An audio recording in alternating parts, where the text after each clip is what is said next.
हिले के पलंगिया त रोज हिलता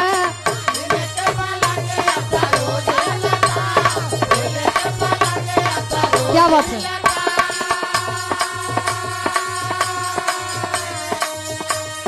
बाकी ऊ भतार में न मजा मिलता का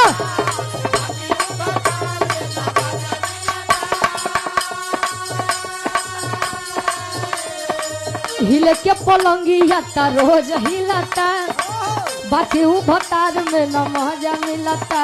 लेकिन कहे चौकी पहो त नहीं के सही से मिलनवा बलम के बाउड़ बेलनवा बलम के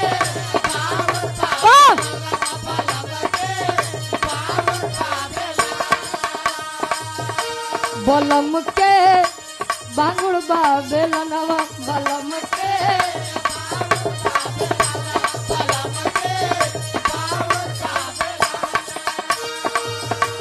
बलम के बांगुड़ बेलनवा बलम